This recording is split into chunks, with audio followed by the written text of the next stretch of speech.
I guess it started with me being concerned about health, my own personal health. I needed to change my lifestyle. I needed to eat healthier food that helped protect me from high blood pressure and high cholesterol. And I didn't want to take drugs, so food was the way to go. So I started raising chickens, and I learned all about increasing the omega-3 fatty acids and changing basically the fatty acid balance of the chicken and the egg so that it would act as a medicine for me. Because food is medicine, medicine is food. From there, I was just doing that on a rental piece of property in Victoria, and then I met my eventual wife, Dawn, and she had chickens in Victoria herself. And she was just doing it for a hobby, something fun for her, and to kind of teach her son about where the food comes from and stuff like that. But she wanted to get out of the city, and I needed a place where I could do some better farming, real farming. So we looked for property up island, found a piece of property, and it's been a journey looking for self-sufficiency, looking how to grow healthy food, learning what works here, what doesn't, how to make different stuff work here. It's been a long, challenging journey because we've been trying to do it as independent and with food security in mind, so that we weren't dependent on the big corporations for our inputs, like our seeds and our chickens. We wanted to be able to maintain a sustainable supply of our own, save our seeds, hatch our own chickens. And we found it really, really tough. It was like there's nothing out there. It's like we go to the grocery store and we see all the food there, right? So we think we have all the food security. But when you try to do it without the inputs that are controlled by the corporations, it gets really hard and you can't earn a living. And so most people that try that journey, they give up. They give up and they just go farm factory food.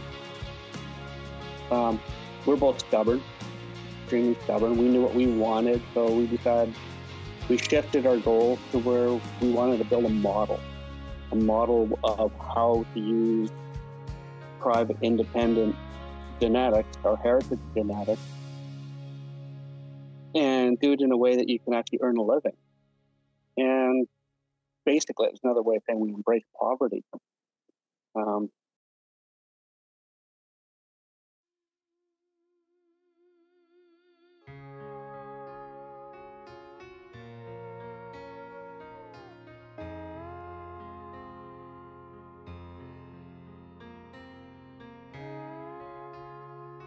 I was a poor kid going through high school. I was at the low end, so I didn't see a lot of options for me, even though I was a smart student. So applied for scholarship, but I had a backup plan of becoming a mechanic. And by the time I graduated from high school, I had a scholarship for university.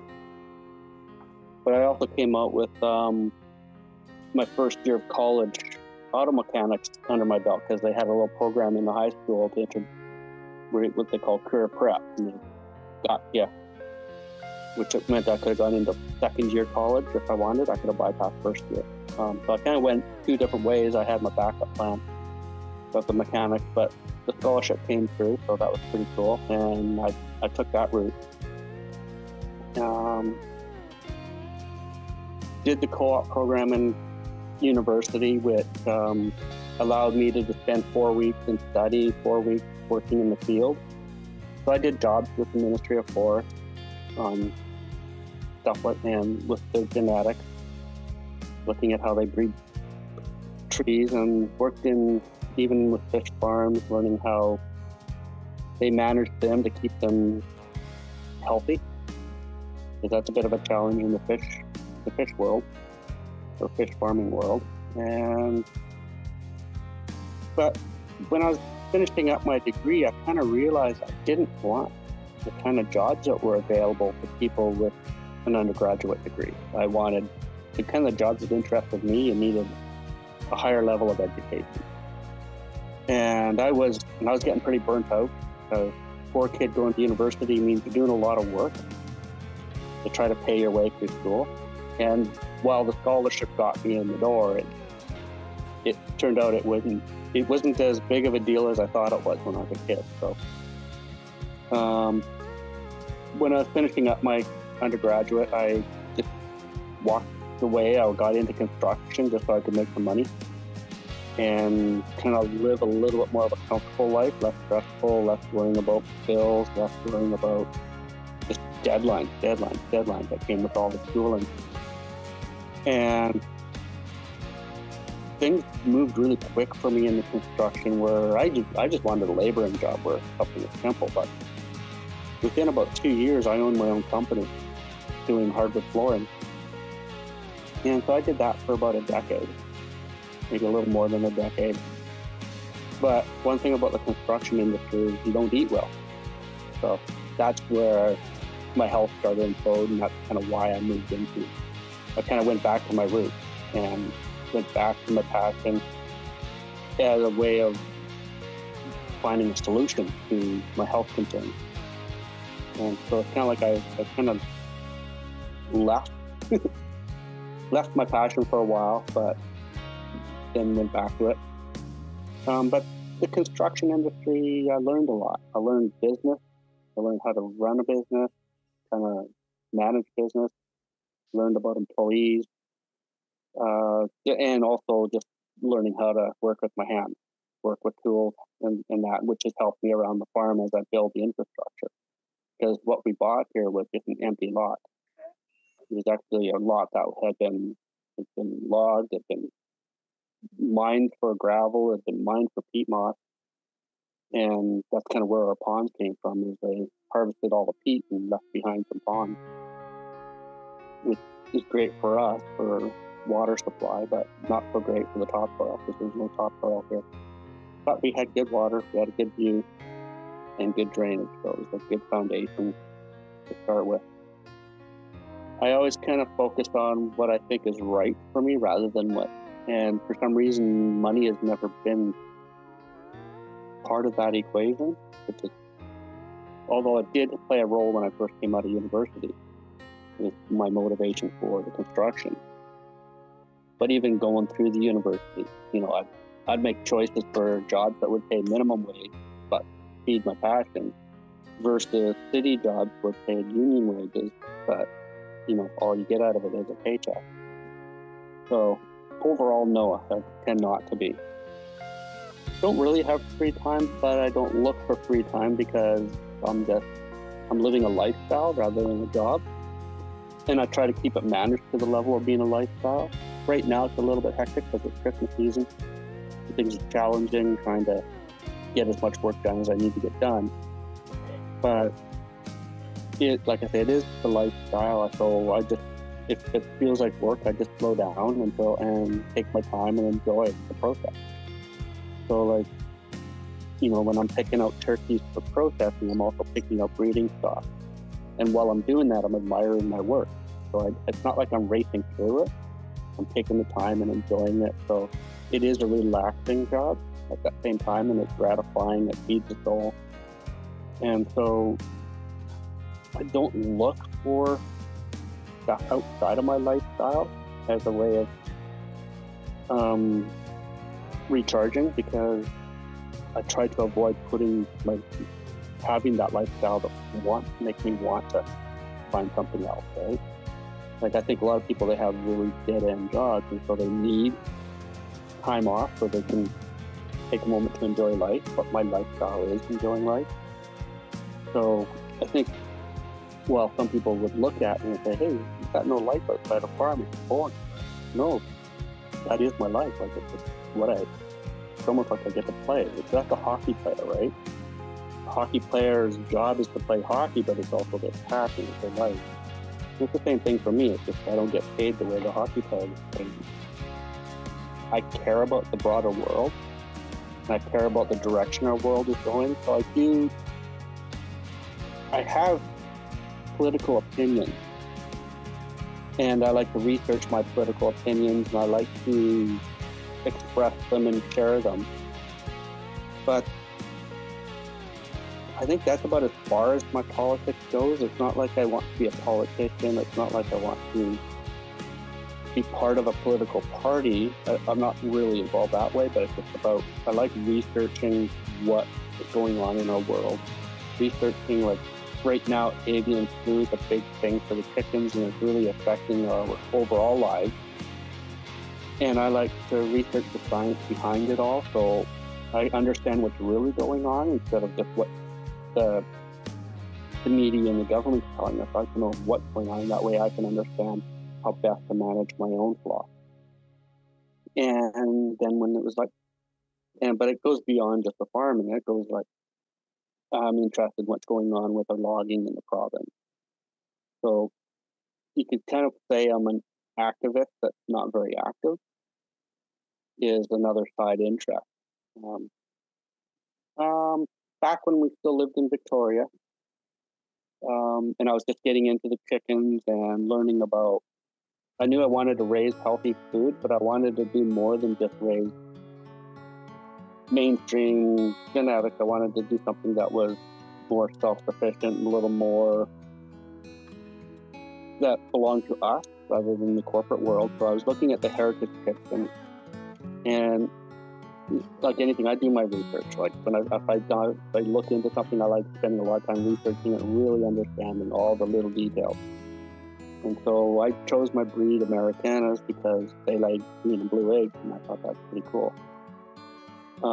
Plus, it was a breed I had when I was a kid, so it's kind of like going back to my childhood. It was a part of the other reason I went with them. But there was a lot of disagreement about what made an Americana and what they should look like and stuff. And, you know, when you're arguing and stuff online, you get the thing. So I thought, well, let's go to a chicken show.